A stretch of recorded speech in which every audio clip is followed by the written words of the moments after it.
Depuis plusieurs nuits maintenant, nous assistons à des manifestations d'un genre totalement inhabituel.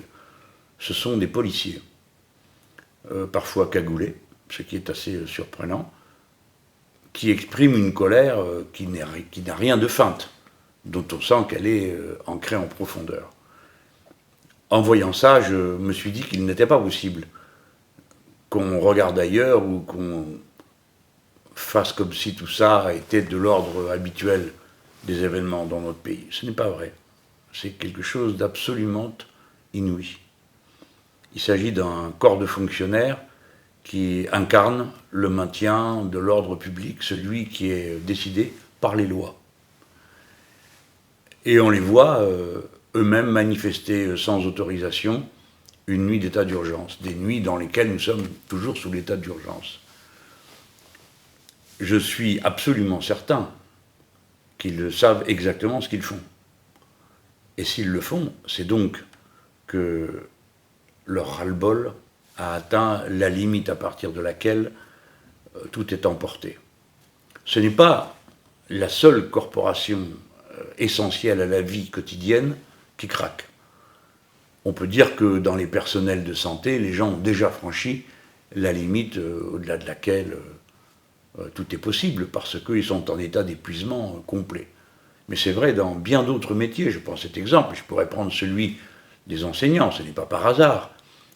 Si tout d'un coup, après avoir créé un immense désordre, le gouvernement décide de recruter en urgence des enseignants pour remplacer ceux qui sont malades. On a partout,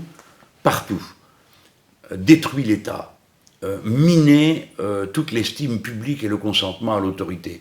Parce que quand vous allez au travail et que vous avez peur, ou bien que vous pensez que le travail que vous allez faire ne sera pas bien fait parce que vous n'êtes pas assez nombreux pour pouvoir le faire et pour pouvoir accorder aux gens que vous allez rencontrer l'attention qu'ils méritent. Eh bien, clairement, morceau après morceau, c'est l'État qui s'en va. Là, nous avons vu ces policiers manifester en direction de l'Élysée. Ce n'est pas un petit événement, c'est tout à fait exceptionnel. Ça s'est déjà produit dans le passé, mais c'est exceptionnel.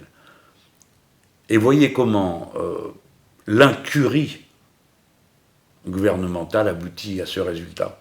Pourquoi est-ce que ces policiers éprouvent le besoin de faire des manifestations de nuit et jusqu'à l'Élysée? Ce sont des policiers républicains. C'est eux qui s'occupent de maintenir les lois de la République le reste du temps.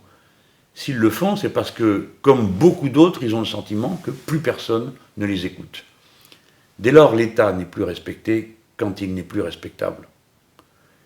Et les plus hautes autorités, le président de la République, le premier, ont miné cette autorité.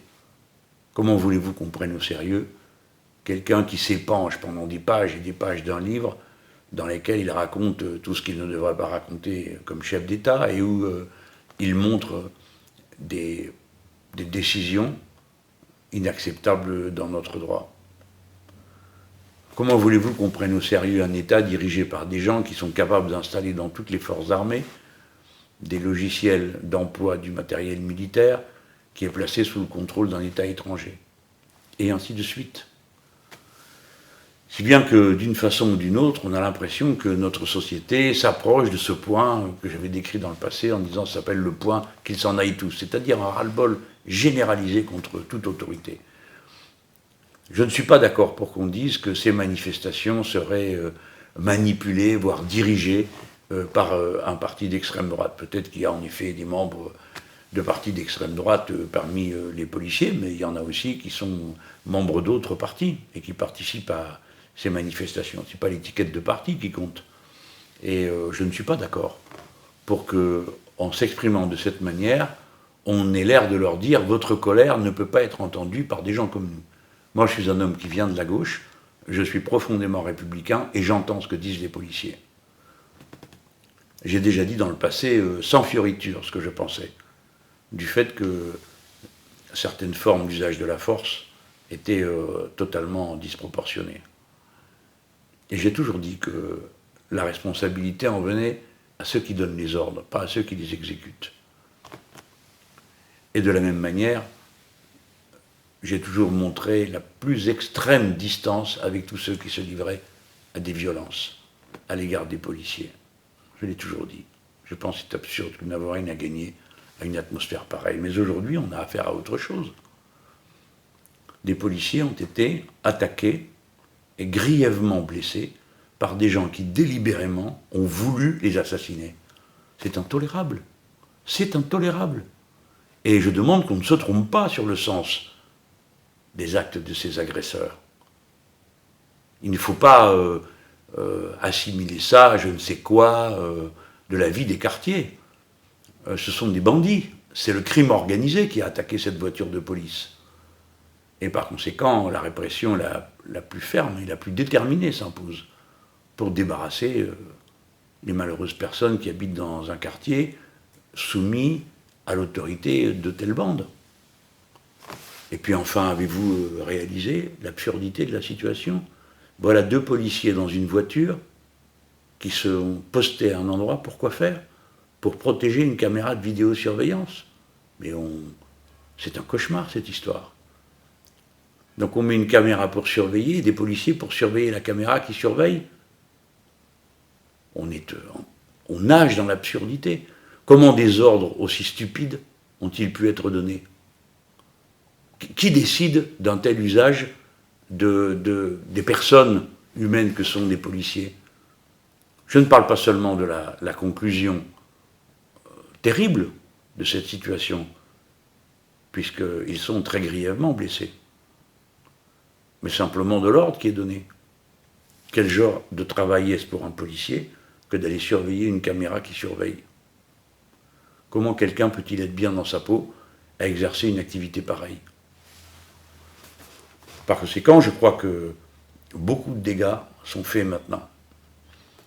Vous vous souvenez, après l'attentat de Charlie, quand les journalistes avaient été massacrés, ce pauvre policier tué dans la rue, de sang-froid, par un des criminels qui avait attaqué la rédaction du journal, il y avait à ce moment-là une très grande osmose entre la population et sa police. Et je trouve que c'était un beau moment de la vie de notre République. Tout ça a été gâché en 2 temps. Premier temps, un usage systématique, absurde, de la force de façon disproportionnée pendant les manifestations contre la loi El Khomri. Je voudrais rappeler que s'il est exact que des policiers ont été blessés à cette occasion, mais des manifestants aussi, beaucoup. Et ça a coupé une sympathie qui existait, une compréhension qui s'était construite dans les moments difficiles de l'affaire de Charlie Hebdo et de l'épicerie cachère. Et puis maintenant, on a fini par désespérer tout ce personnel. Et du fait des incriminations hasardeuses auxquelles se livrent certains en disant tout ça, ça compte pas, c'est pas une manifestation de policiers, c'est une manifestation du Front National. Mais c'est absurde de parler comme ça, parce que ça finit de creuser le fossé entre des gens qui sont voués à devoir s'entendre. La population et la police républicaine, ça doit être une seule et même chose. Les uns surveillant les autres. Pour trouver le point d'équilibre qui permet que force reste à la loi, dans des conditions qui sont celles d'une démocratie. Donc on ne peut pas accepter que dure le divorce entre la police et le pays. Ce n'est pas possible. Il faut donc y remédier. Et je pense que nous avons tous le devoir de prononcer des paroles mesurées et réfléchies à l'égard des policiers. On ne va pas leur dire que c'est une bonne idée d'aller manifester devant l'Élysée. Non, c'est pas une bonne idée. Je vous le dis franchement, parce que n'importe quelle autre corporation le ferait, on y disposerait tout aussitôt des forces de police, justement, pour en empêcher. Mais pour autant, il ne peut pas être question de faire comme s'il ne se passait rien, et comme si tous ces policiers ne s'étaient pas conduits jusqu'à cette extrémité, sans avoir de solides raisons de l'avoir fait. En tout cas, moi je prends ma part. Je viens de dire ce que je pense. Je veux exprimer de la compréhension. Et je pense que beaucoup de Français réagissent comme moi. Et d'ailleurs, je veux dire que j'ai décidé d'organiser une réflexion collective publique sur le sujet. Vous savez que je suis candidat à l'élection présidentielle.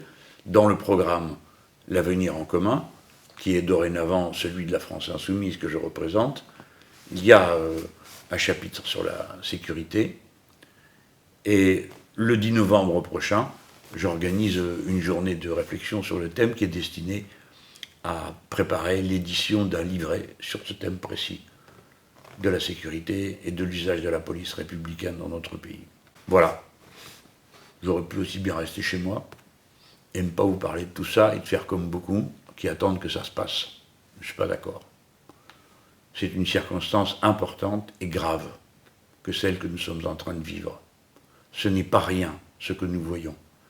Et nous devons faire mieux qu'un usage politicien de la situation pour incriminer les uns ou les autres pour ne pas voir la réalité en face. Voilà, je nous souhaite à tous de pouvoir nous retrouver très rapidement dans des conditions de sagesse, mieux que ce que nous vivons là.